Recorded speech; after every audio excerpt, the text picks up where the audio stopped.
있습니다. 여보세요? 여보세요? 네, 안녕하세요. 반갑습니다. 예, 안녕하세요. 네, 어떤 고민 있으세요? 저는 오피스텔을 투자용으로 구입하려고 하고 있거든요. 네.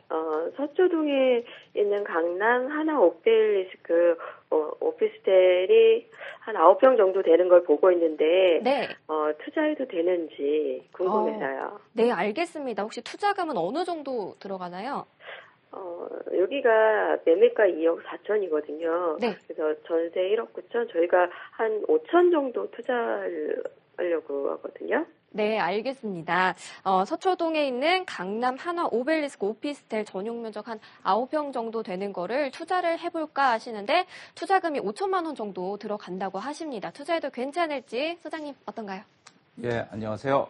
예, 안녕하세요. 예, 이쪽을 혹시 보신 이유가 있을까요, 이쪽? 이쪽이 강남역 역세권이고 수요도 많고 위치가 너무 좋은 것 같아요. 예. 이게 역세권이라서 이게 겉으로 보기는 상당히 좋습니다.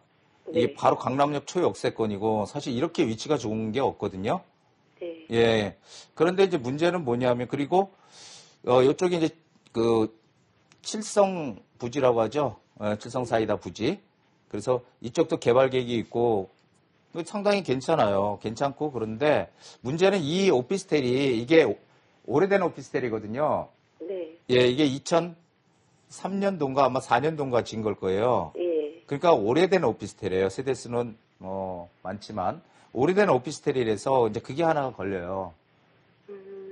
그래서 오피스텔은 이게 10년이 넘어가잖아요. 예. 그러면 시세 차익을 좀 기대하기가 어려운 게 오피스텔이에요. 그럼 그 이유가 무엇일까요? 그 10년, 그게 왜 그러냐면은 제가 설명을 드릴게요. 그 오피스텔은 장치 산업이라 그래서 항상 이렇게 좀 가꿔줘야 돼요. 우리 아파트는 그냥, 아파트는 가만히 있는 것 같지만 맨날 그래도 그 아파트 관리하고 하잖아요. 관리인도 있고. 네. 그런데 오피스텔은 대부분 세입자들이 살기 때문에 관리를 잘 안 해. 주인이 관리를 해야 되는데 주인들은 그냥 세 주고 있으니까. 그래서 오피스텔은 이 10년이 지나가잖아요. 그럼 그때부터 이제 슬슬 고쳐달라는 게 막 나와요. 고쳐달라는 게 나오고 그때를 기점으로 해서 가격이 오르거나 아니면 월세가 떨어지는 경우는 있어도 오르는 경우는 제가 본 거는 없어요. 그렇기 때문에 오피스텔은 10년이 마지노선이다. 10년이. 그래서 오피스텔은 새 거를 사서 신축을 사서 10년 내에 팔아야 되는 게 오피스텔이에요. 예, 그래서 거기에 딴 조건은 다 맞는데 여기 호재도 있고 칠성사이다 호재도 있고 딴 조건은 다 맞아요. 근데 그 조건 하나가 지금 틀려서 여기는 시세 차익을 오래돼서 기대하기가 좀 어려운 거죠. 잘 아시겠죠? 그럼 강남에 오피스텔을 사려면 어느 쪽으로 사야 돼? 오를 가능성이 클까요? 지금 보면은 제가 봐서 여기 칠성사이다 부지요. 네. 그리고 이쪽 서리풀공원 이쪽에 또 정보사 부지 있죠. 그리고 이쪽에 보면은 남부터미널, 여기 남부터미널이 있어요. 이쪽에 남부터미널. 여기가 다 지금 개발 계획들이 있어요. 다. 예, 그러면은 지금 이쪽도 여기 칠성사이다 부지 이쪽 그 개발할 곳이기 때문에 개발하는데 옆에 붙어 있잖아요. 네. 그렇기 때문에 이게 새 거 같았으면은 아마 상당히 가치가 클 거예요. 그런데 낡아서 그렇고, 그러니까 제가 얘기하는 이 남부터미널 쪽, 그 다음에 여기 서리풀 공원, 여기 이제 정보사 부지, 그쪽 라인, 그 다음에 요 강남역, 지금 조금 전에 보셨던 그 오피스텔, 그건 오래됐기 때문에 그쪽에 신축을 찾아보세요.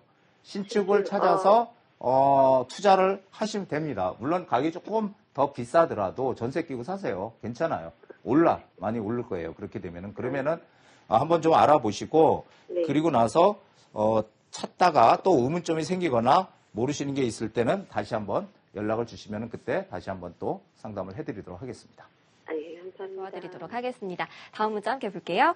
용산이 토지거래 허가구역으로 묶였는데 전망을 알고 싶습니다. 하셨습니다. 자, 요즘에 계속해서 핫한 용산입니다. 여기가 토지거래 허가구역으로 묶였는데요. 지금 들어가도 될지 궁금하신 것 같아요. 어떤가요? 자, 토지거래 허가구역이라는 건요. 이거 옛날에도 이게 토지만 있다고 생각하는 분들이 또 있는데 그게 아니고 옛날에도 한번 있었습니다. 지금 토지거래 거래 구역에 투자를 할 때는 반드시 허가를 받아라. 허가를. 단 기준이 뭐냐면은 이게 기준이 이게 5.4평이에요. 5.4평. 네. 5.4평이 기준입니다. 그래서 5.4평, 대지집은 5.4평이 넘어가는 것들은 무조건 다 허가를 받아야 된다. 그러면은 허가를 받는 것들은 어떻게 해야 돼요? 실거주를 해야 돼요. 2년 들어가 살 사람들만 해라, 한마디로.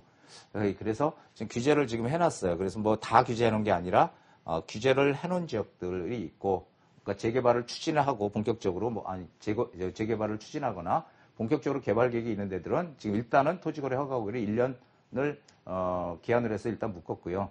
그리고 조금 가격이 오르면은 안 묶인 데들은 다 지금 묶으려고 하고 있거든요. 그런데 항상 말씀드리지만은 이렇게 구역이 묶여버리면은 5.4평 미만짜리들은 가격이 많이 오를 거고요. 거래가 잘 될 거고 5.4평 별로 없잖아요. 많지는 않잖아요. 그러니까 5.3 넘어가는 거는 거래가 두절이 될 겁니다. 그러면 이제 어떻게 되냐면은 이렇게 토지거래 허가구역을 묶인 바깥쪽에 투자를 한다는 거예요. 그 근처 인근으로 투자를 할 가능성이 큽니다. 그래서 우리가 이제 볼 때는 용산은 어차피 뭐가 어떻게 되든 나중에 가치는 커질 거 맞아요. 하지만 이게 토지거래 허가구역, 지금 그 국제업무지구가 여기거든요. 이쪽이 지금 국제업무지구인데 그러면 요 건너편이 원효로예요. 원효로는 지금 아직 안 묶였거든요. 여기가. 네. 안 묶였어요. 바로 건너편, 길 건너인데. 그러면은 이렇게 아직 안 묶인 지역, 바로 이 호재의 바로 길 건너에 있잖아요. 그러니까 호재의 그 혜택을 상당히 많이 받을 곳이거든요. 그러니까 이런 쪽에 미리미리 선점 투자를 하는 것도 하나의 우리가 지혜로운 그런 투자가 아닐까 하는 생각이 듭니다. 용산은 토지거래 허가구역으로 점점 묶여갈 것이다. 이렇게 보시면 됩니다. 네, 알겠습니다. 방금 말씀드린 지역들 좀 발품 팔아보시고 투자하기 전에 소장님과 또 얘기를 나눠보시면 좋을 것 같습니다. 마침 또 강연회가 준비가 되어 있는데요. 화요일 2시에 준비되어 있습니다. 규제에서 좀 벗어날 수 있는 그런 틈새 시장을 알려주신다고 하셨잖아요. 네, 좀 설명을 해주실까요? 예, 규제가 항상 우리가 아무리 이 부동산이 어려웠다는 그 외환위기, 네. 금융위기, 이때들 기억을 하시나 모르겠습니다. 그때 정말 참 어려웠거든요.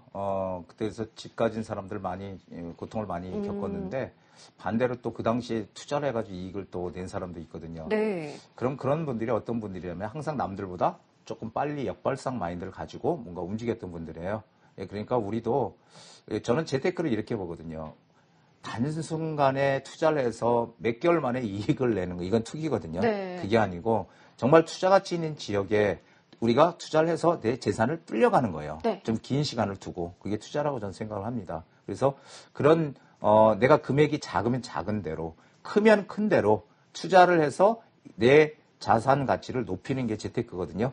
그러니까 그렇게 뭔가 투자를 해서 이익을 내보시고 싶은 분들, 그리고 또 아까도 말씀드렸지만 방송에서 전화 통화가 많이 오니까 전화를 연결 못해서 꼭 저랑 상담을 하고 싶다 하시는 분들 오시면은 제가 알려드리도록